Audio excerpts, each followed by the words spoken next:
Bueno, vamos al método temporal, decíamos, y me parece que es el método que mejor se aplica para este tipo de conversiones y que prioriza el tema, la persona del inversor. En definitiva, es el inversor el que necesita medir la inversión a valor patrimonial proporcional o presentarse al control, presentar estados contables consolidados.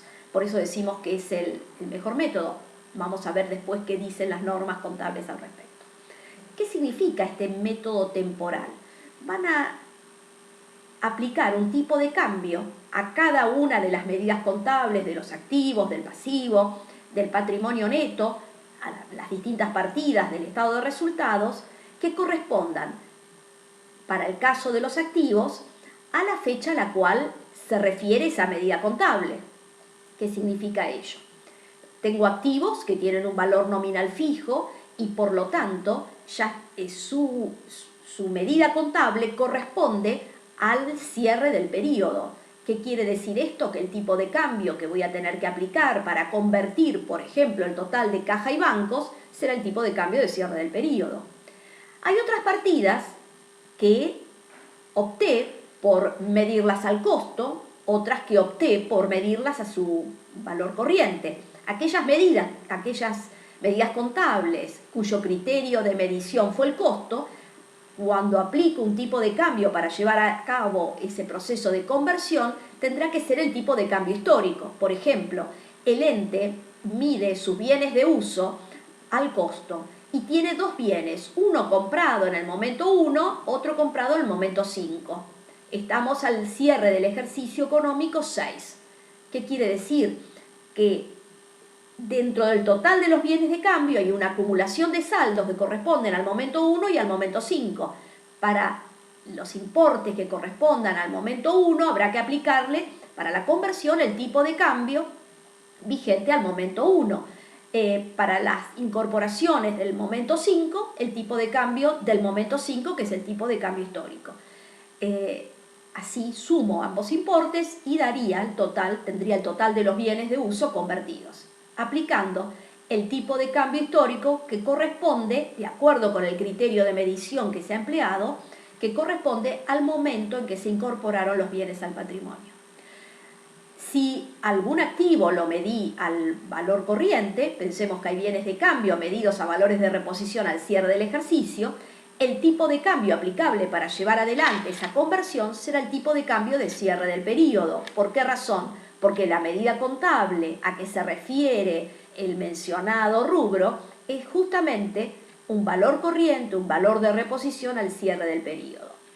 En ambos casos he aplicado tipo de cambio histórico para los bienes de uso, tipo de cambio de cierre para los bienes de cambio, atendiendo al momento, al tiempo, por eso el método lo denominamos temporal, al momento en que esos bienes fueron incorporados al patrimonio, si acaso los medí al costo, porque a esa fecha se refiere la medida contable que quiero convertir, o la fecha de cierre del ejercicio, porque el bien se revaluó y esa medida contable se refiere justamente a una expresión en moneda que corresponde a la fecha de cierre del periodo. De todas maneras, recordemos que ningún activo puede ser medido por encima de un valor límite, y el valor límite es el valor recuperable.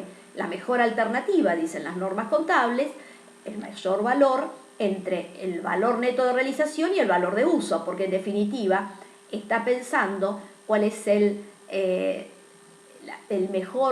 la mejor alternativa que se presentaría para estos bienes, cuyo destino final es la venta o el uso.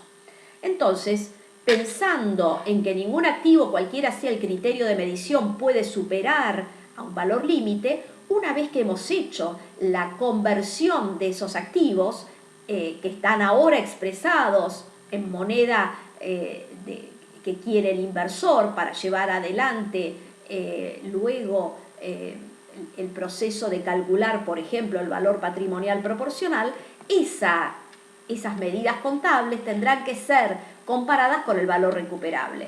Y entonces habrá que considerar cuál es el valor recuperable convertido al tipo de cambio de cierre, porque el valor recuperable es el valor neto de realización o el valor de uso, el mayor entre ambos, y se refieren a un valor al cierre del ejercicio. Por lo tanto, vuelvo a hacer la comparación y ojo que luego de esta comparación a lo mejor pueden surgir desvalorizaciones de bienes que no surgían en la instancia anterior cuando el bien estaba expresado, si bien siguiendo el mismo criterio de medición, estaba expresado en otra moneda.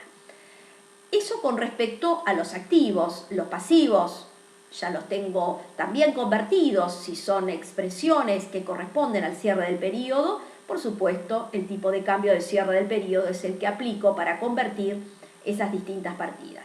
El patrimonio neto está compuesto por capital y resultados. El capital tendrá que convertirse aplicando el tipo de cambio histórico. ¿Por qué? Porque el capital se suscribió en un momento determinado. Bueno, la fecha de suscripción histórica será la que corresponda para tomar el tipo de cambio que corresponda a esa medida contable.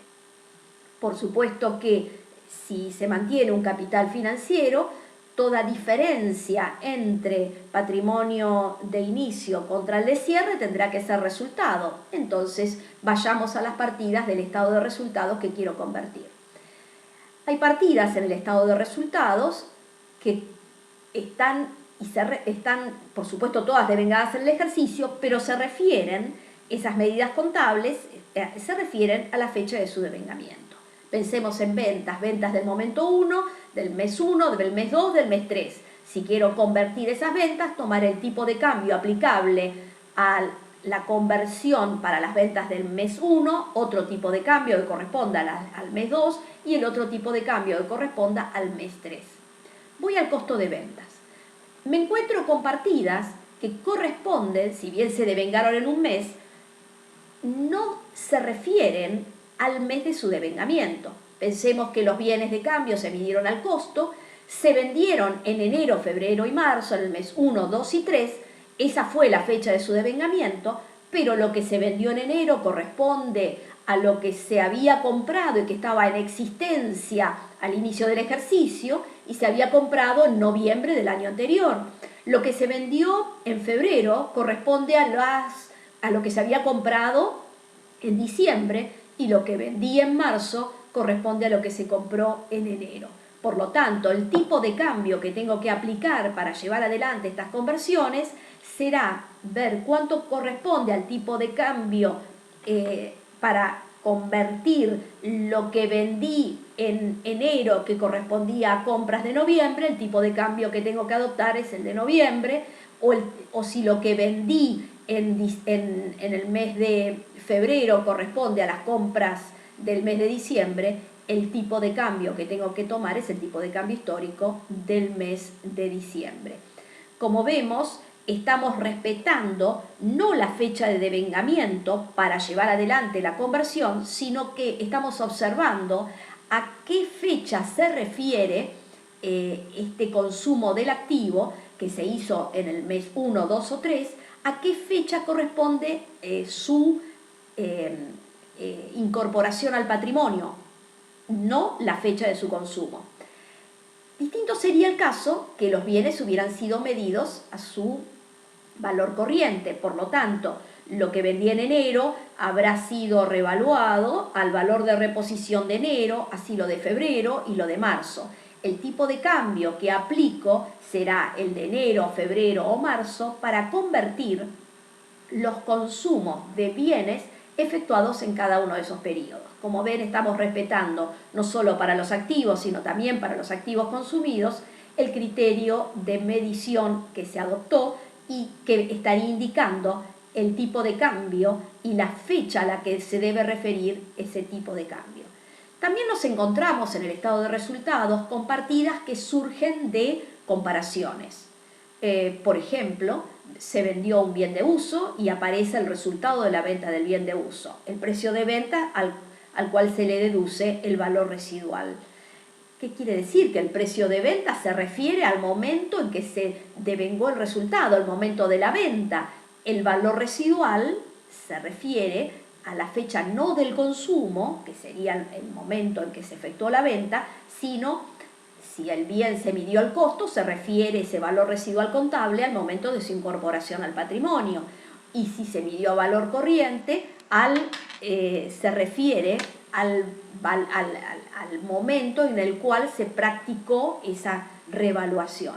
Entonces, el tipo de cambio que tengo que aplicar para convertir el precio de venta es el tipo de cambio del momento de la venta. Sin embargo, el tipo de cambio que tengo que aplicar para convertir el valor residual contable será el tipo de cambio aplicable al momento en que se incorporó el bien, si el bien ha sido medido al costo, o el momento al que se refiere la medición contable, a su valor corriente, que bien pudo haber sido hace un ejercicio atrás.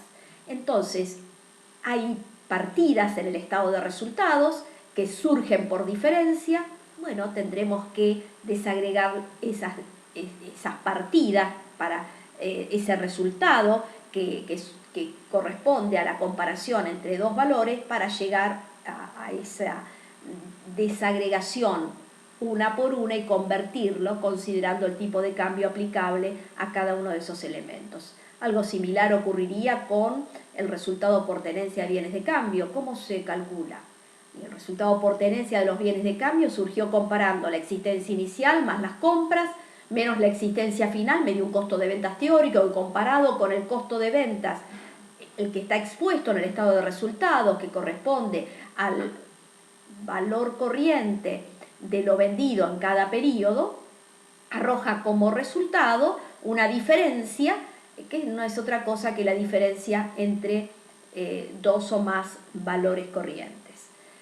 Habrá que convertir cada uno de esos elementos, la existencia inicial, aplicando el tipo de cambio de inicio, las compras, convertirlas aplicando el tipo de cambio del momento de cada compra, la existencia final, si se midió valores corrientes, el tipo de cambio de cierre, llego a ese costo de ventas teórico, lo comparo con el costo de ventas real, ese que habíamos ya determinado que se expuso en el estado de resultados como costo de ventas, donde convertí cada uno de los importes que corresponden a unidades vendidas a valores de reposición del momento de cada venta. Bueno, el tipo de cambio será el momento de cada venta. Y así llego a determinar por diferencia el resultado por tenencia. Entonces, como ven, hay partidas, ingresos y gastos que corresponden a la fecha de su devengamiento. Habrá que aplicar el tipo de cambio que corresponde a esa fecha de devengamiento. Hay otros elementos que surgen de comparaciones, habrá que desagregar cada uno de esos elementos para llevar adelante ese proceso de conversión aplicando el tipo de cambio que corresponde a la fecha de cada uno de esos elementos que estamos comparando para llegar a ese neto resultante, a ese neto que es el resultado que aparece en este estado, y llevar adelante la conversión por un lado y luego hacer ese cálculo, esa comparación, esa diferencia. Pero surgen, producto de que se está llevando adelante este proceso de conversión que denominamos temporal, surgen diferencias de cambio producto de esta conversión. Esas diferencias de cambio las estarían generando partidas, como podría ser el rubro caja y bancos, donde decimos que el tipo de cambio aplicable para la conversión es el tipo de cambio de cierre del periodo. Sin embargo, ese tipo de cambio fue fluctuando a lo largo del ejercicio y puede ser que haya necesidad de reconocer una diferencia de cambio. ¿Por qué? Porque los dólares que tengo al cierre no son los mismos dólares que tuve durante todo el ejercicio. Entonces voy haciendo esa evolución del saldo de la cuenta, de las cuentas que estarían generando diferencias de cambio, caja y bancos, podrían ser los créditos, las deudas,